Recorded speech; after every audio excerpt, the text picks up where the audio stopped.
Dear student, how are you all? I hope you all are well. This is the second wave of the COVID-19. So we all should be alert and cautious for this regime. এই দুর্যোগ মুহূর্তে আমরা নিজেদেরকে সাবধান রাখবো এবং এই যে দ্বিতীয় ঢেউ এসছে এক্ষেত্রে যে মৃত্যুর ভয়ানক ঊর্ধ্বগতি এক্ষেত্রে আমরা সবাই একটু সাবধান হব। নিজে সাবধান হলে অন্যকেও আমরা রক্ষা করতে পারব। সুপ্রিয় শিক্ষার্থী, আজকের এই আলোচনার শিরোনাম হচ্ছে আমাদের মুদ্রাস্ফীতি। মুদ্রাস্ফীতির যে রয়েছে আমাদের আলোচ্য বিষয় সেটা হচ্ছে মুদ্রাস্ফীতির প্রধান কারণ কী এবং চাহিদা বৃদ্ধিজনিত মুদ্রাস্ফীতি সচিত্র ব্যাখ্যা করো। সুপ্রিয় শিক্ষার্থী, আমরা মূল আলোচনায় চলে যাব। মুদ্রাস্ফীতির প্রধান কারণসমূহ কী কী? আমরা এর আগে একাধিক ক্লাস পেয়েছি, আশা করি যারা অংশগ্রহণ করেছ তারা পুরস্কার পেয়েছ। আমি একটু প্রাথমিক ধারণা দিচ্ছি। মুদ্রাস্ফীতির প্রধান কারণসমূহ বলার আগে মুদ্রাস্ফীতি কাকে বলে? আমরা জানি যখন বেশি পরিমাণ অর্থ কম পরিমাণ দ্রব্যের পিছনে ধাপিত হয় তখন তাকে মুদ্রাস্ফীতি বলে। অথবা যদি বাজারে কাগজি মুদ্রা বাংলাদেশ সরকার অথবা কোনো দেশের সরকার যদি বেশি পরিমাণ ইন্ট্রোডিউস করে অর্থাৎ বাজারে ছেড়ে দেয় তাহলে মানুষের হাতে কাগজি মুদ্রা অর্থাৎ টাকা প্রচুর হাতে আসে, কিন্তু প্রকৃতপক্ষে তাদের হাতে যে প্রকৃত ক্রয় ক্ষমতা সেটা বাড়ে না, বরং সেটা কমে যায়। সেক্ষেত্রেও মুদ্রাস্ফীতি দেখা দেয়। সুপ্রিয় শিক্ষার্থী, সেই মুদ্রাস্ফীতির প্রধান কারণগুলো কি? মাত্র তিনটি কারণ আমরা সামারাইজ করে ব্যাখ্যা করব। একটা হচ্ছে চাহিদা বৃদ্ধিজনিত কারণ, দুই হচ্ছে যোগান স্বল্পতা বা যোগান সংকট কারণ, আরেকটা হচ্ছে খরচ বৃদ্ধিজনিত কারণ। সুপ্রিয় শিক্ষার্থী, এই তিনটে কারণ আমি একটু স্বল্প পরিসরে ব্যাখ্যা করব। প্রথমত বললাম চাহিদা বৃদ্ধিজনিত কারণ। এইটাই মূলত মুদ্রাস্ফীতির প্রধান এবং প্রথম কারণ। সেটা হচ্ছে যে মানুষের যে পরিমাণ চাহিদা থাকে সেই পরিমাণ দ্রব্য ও সেবা যখন পায় না তখন তারা বেশি পরিমাণ অর্থ দিয়ে সেই দ্রব্য ও সেবা ক্রয় করার চেষ্টা করে, সেক্ষেত্রে মুদ্রাস্ফীতি দেখা দেয়। দুই নম্বর ব্যাপার হচ্ছে যে খরচ বৃদ্ধিজনিত কারণ। আমরা জানি উৎপাদনশীল খাতের সাথে যারা জড়িত আছে, একজন কৃষক বা একজন উদ্যোক্তা, তারা যে ধরনের খরচ সাপেক্ষে কোনো দ্রব্য তৈরি করছে, আমরা যদি এখানে ধরেই নিই একজন ধান উৎপাদনকারী মন প্রতি তার খরচ যদি 400 টাকা থাকে এবং সে যদি ধানের বাজারে নর্মালি 800 টাকা বা 900 টাকা মন প্রতি বিক্রি করে, এটা যদি একটা স্বাভাবিক অবস্থা আমরা বিবেচনা করে থাকি, তাহলে এই রকম একটা ভিত্তি বছরের বিবেচনাকে আমরা সামনে রেখে অন্য কোনো একটি বছরে যদি ওই উৎপাদনকারী কৃষকের উৎপাদন খরচ যদি 400 টাকার জায়গায় 700 টাকা হয়ে যায়, তাহলে ওই উৎপাদনকারী কৃষক যখন ধান বিক্রি করবে তখন আগের মতো 800 টাকা বা 900 টাকায় বিক্রি করলে তাহলে তার অস্তিত্ব সংকটে পড়বে, অর্থাৎ সে বরং ঘাটতিতে পড়বে। এটা কিছুতেই সম্ভব নয়। সেক্ষেত্রে সে দেখা যাচ্ছে ধানের মন 1200 বা 1400 টাকা বিক্রি করবে, এটাই স্বাভাবিক। তো সেক্ষেত্রে আমরা লক্ষ্য করছি যে কৃষক তার উৎপাদন খরচ বেড়ে গেলে কি করলো? সাধারণত সে তার বিক্রয়ের যে মন প্রতি যে দাম সেটাও বাড়িয়ে দেবে, অর্থাৎ খরচ বেড়েছে বলে উৎপাদনে, তাই তাকে দামও বাড়িয়ে দিতে হয়েছে। এটা হচ্ছে খরচ বৃদ্ধিজনিত কারণ। তৃতীয় আলোচনা করব যে প্রধান তিনটি কারণের কথা বলেছি। তৃতীয় কারণটি হচ্ছে যোগান স্বল্পতা বা যোগান সংকট অনেক কারণে হতে পারে। একটা হতে পারে কৃত্রিমভাবে যোগান সংকট সৃষ্টি করা, যে একচেটিয়া কারবার যারা বা মনোপলি মার্কেট নিয়ন্ত্রণ করে যারা, তারা সাধারণত কিছু কিছু দ্রব্যের দাম তারা নিয়ন্ত্রণ করতে পারে। একচেটিয়া বাজার আমরা যদি বলি যে কিছু কোম্পানি আছে যারা কিছু কিছু দ্রব্য কেবলমাত্র তারাই বিক্রি করে থাকে। সাপোজ অ্যাসিড, খুব লিমিটেড অল্প কিছু কোম্পানি অ্যাসিড বিক্রি করতে পারে, কারণ সবাইকে অ্যাসিডের লাইসেন্স দেওয়া হয় না। এখন কোনো কারণে যদি যোগান স্বল্পতা দেখিয়ে তারা দাম বাড়িয়ে দেয়, সেক্ষেত্রে অনেক সময় অথরিটিরও কিছু বলার থাকে না। আবার যদি আমি বলি কোনো নির্দিষ্ট এলাকা, দক্ষিণবঙ্গে যশোর এলাকা সহ অন্য কোথাও প্লাবিত হয়ে গেল, রাস্তাঘাট ভেঙে গেল, বৈদ্যুতিক বিচ্ছিন্ন হয়ে গেল বৈদ্যুতিক সংযোগ, সেক্ষেত্রে দেখা যাচ্ছে যে দূর দূরান্ত থেকে খাবার আসছে না বা ট্রান্সপোর্টের জটিলতা তৈরি হয়েছে, সেক্ষেত্রেও আমরা লক্ষ্য করি দ্রব্যের দাম বেড়ে যায়, অর্থাৎ যোগান সংকটের কারণে বেড়ে যায়। এরকম বিচ্ছিন্ন পটুয়াখালী বা বিভিন্ন ডিস্ট্রিক্ট আছে যেগুলো একটু প্লাবিত হলে, বন্যা হলে অথবা ভূমিকম্প হলে, ঘূর্ণিঝড় হলে তারা অনেক সময় নানা কারণে বিচ্ছিন্ন হয়ে যায়। বিচ্ছিন্ন হয়ে গেলে সেক্ষেত্রে খাদ্যদ্রব্য অথবা দ্রব্য সেবা কোনো কিছুই সঠিকভাবে পৌঁছায় না, সেক্ষেত্রে সংকট তৈরি হয় এবং দ্রব্যের দাম বা সেবার দাম বেড়ে যায়। এইভাবে মুদ্রাস্ফীতি লক্ষ্য করা যায়। সুপ্রিয় শিক্ষার্থী, তাহলে আমরা আলোচনা করলাম চাহিদা বৃদ্ধিজনিত মুদ্রাস্ফীতি, খরচ বৃদ্ধিজনিত মুদ্রাস্ফীতি এবং দ্রব্য সংকটজনিত মুদ্রাস্ফীতি। মোটামুটি আমরা আলোচনা করলাম। এরপরে আমরা আলোচনা করব যে চাহিদা বৃদ্ধিজনিত মুদ্রাস্ফীতি আমরা সচিত্র ব্যাখ্যা করব। We shall discuss it, we shall analyze it with diagrams. So let's student attend, please. We shall discuss about diagrams.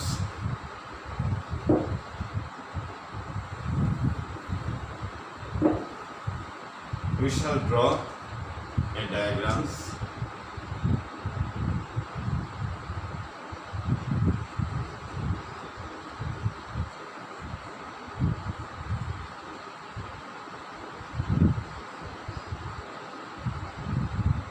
এটা একটু সাধারণ দাম স্তর, এটা জাতীয় আয় বা সামগ্রিক আয়,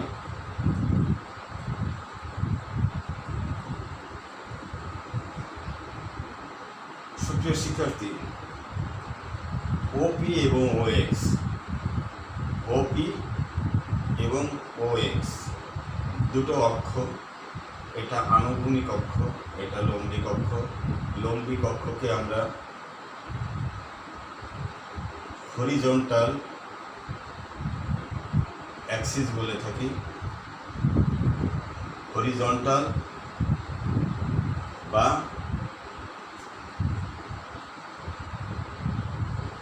হরিজন্টাল বা পেরিপেন্ডিকুলার, পেরিপেন্ডিকুলার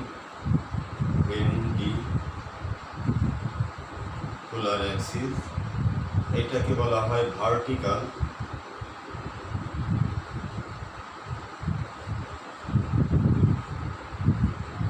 বা আনুভূমিক অ্যাক্সিস।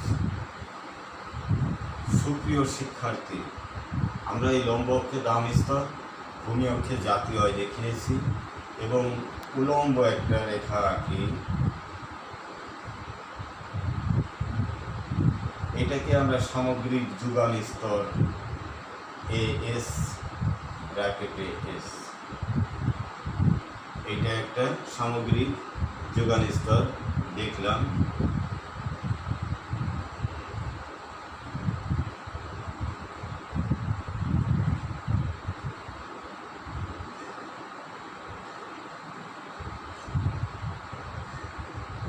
AD1, AD2 মূলত হচ্ছে সামগ্রিক চাহিদা। সামগ্রিক চাহিদা এটাও একই। এটা বিভিন্ন দাম স্তর। এখানে আমরা লিখলাম ওয়াই লেজে বা পাদদেশে এফ লিখলাম।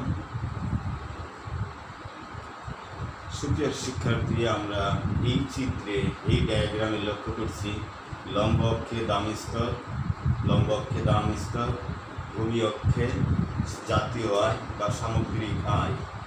আমরা জানি যে এটা ম্যাক্রো ইকোনমিক্সের সেন্সে আলোচনা করা হয়, সামষ্টিক অর্থনীতির ক্ষেত্রে আলোচনা করা হয়। অর্থাৎ কোনো ব্যক্তির চাহিদা বা ব্যক্তির যোগান নয়, সমগ্র লোকের চাহিদা একটি অর্থনীতিতে, অর্থাৎ একটি দেশের অর্থনীতিতে সমগ্র লোকের চাহিদাকে আমরা একসাথে বুঝিয়েছি AD1 বা AD2, যাকে একসাথে সমগ্র লোকের জাতীয় আয় বা সামগ্রিক আয় হিসেবে বিবেচনা করেছি। এবং দাম স্তর বলতে নির্দিষ্ট কোনো দ্রব্যের একটা যে দাম স্তর ভ্যারাই করে, অ্যাভারেজে যে দাম দাঁড়িয়ে যায় সেই দামকে সাধারণত আমরা যদি বলি যে ধানের মন প্রতি 1200 টাকা, এই রকম, সেটা কোনো জায়গায় 1150 টাকা হতে পারে, কোনো জায়গায় 1250 টাকা হতে পারে।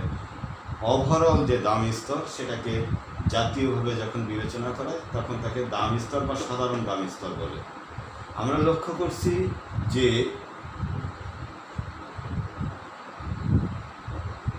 সামগ্রিক যোগান রেখা, সামগ্রিক যোগান রেখা, এই রেখাটা YFAS, এইটা হচ্ছে সামগ্রিক যোগান রেখাটা।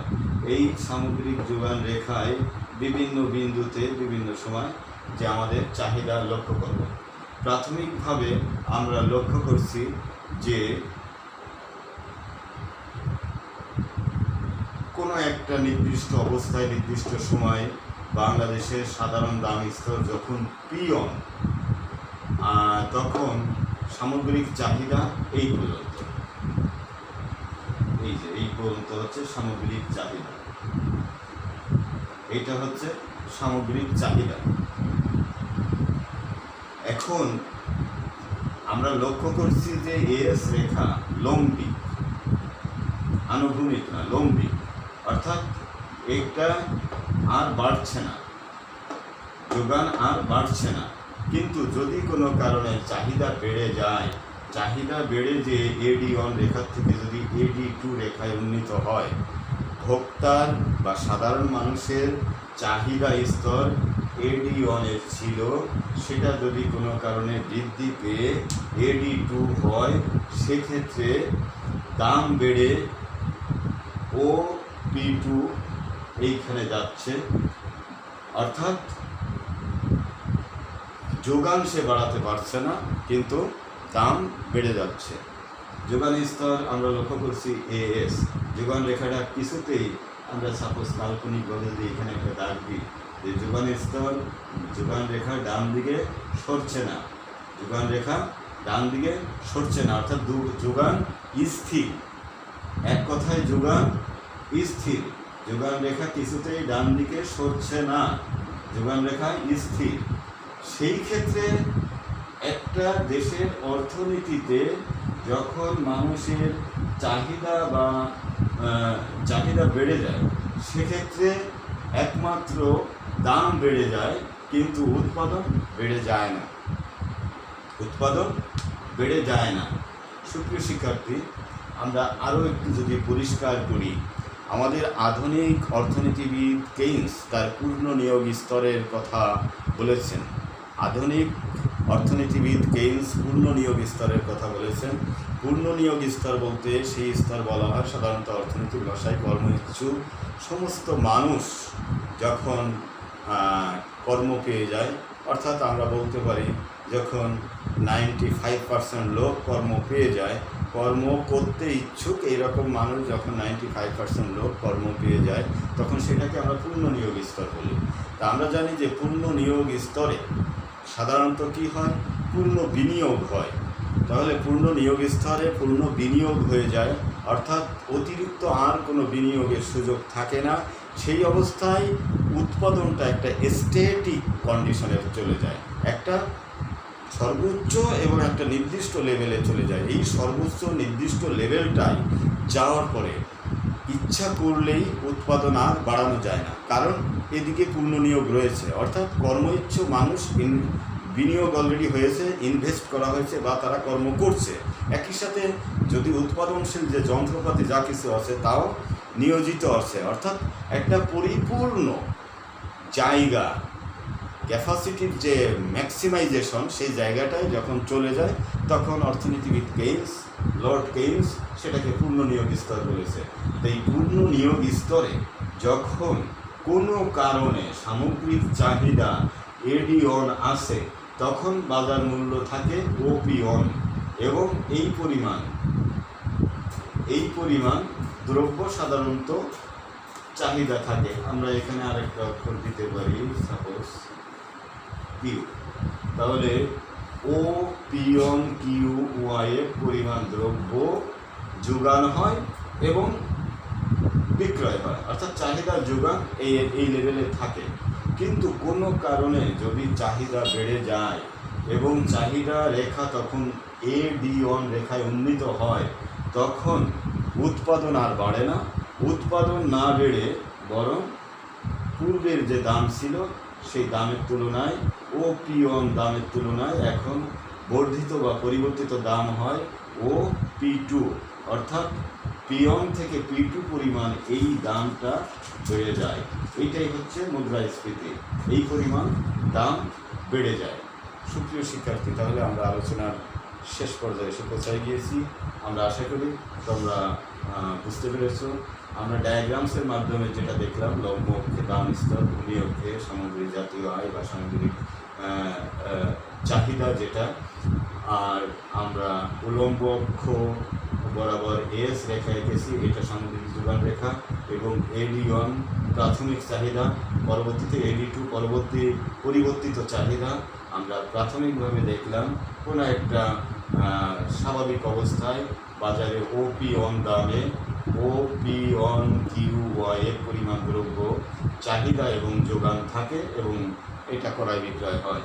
পরবর্তীতে যদি কোনো কারণে চাহিদা বেড়ে এডি টু রেখায় উন্নীত হয় তখন সাধারণত এস রেখাটা ডান দিকে সরছে না। সাধারণত আমরা জানি নর্মাল সূত্রে দাম বাড়লে যোগান বাড়ে, দাম কমলে যোগান কমে। এটা ভেরি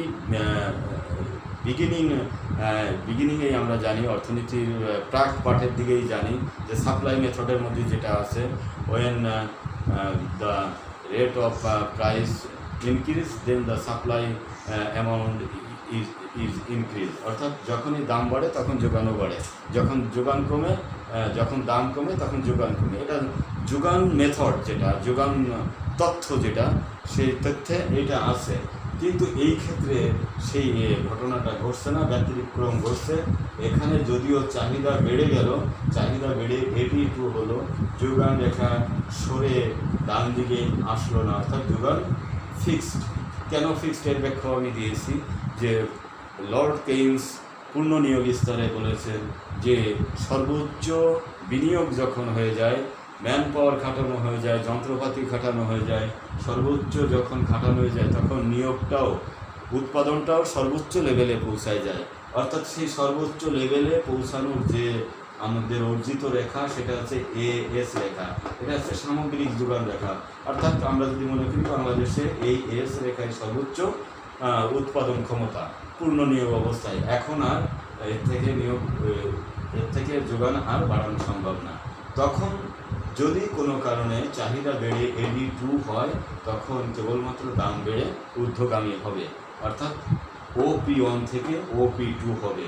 এইভাবে সাধারণত আমরা ব্যাখ্যা করতে পারি যে মুদ্রাস্ফীতির যে তিনটে কারণের একটা কারণ আমরা ডায়াগ্রামসের মাধ্যমে ব্যাখ্যা করলাম, যে চাহিদা বৃদ্ধিজনিত কারণে কীভাবে মুদ্রাস্ফীতি দেখা দেয় এবং সেটা আমরা ব্যাখ্যা করলাম চমৎকারভাবে। আশা করি তোমরা বুঝতে পেরেছ। সুপ্রিয় শিক্ষার্থী, ভালো থাকো। ধন্যবাদ সবাইকে। আল্লাহ হাফেজ।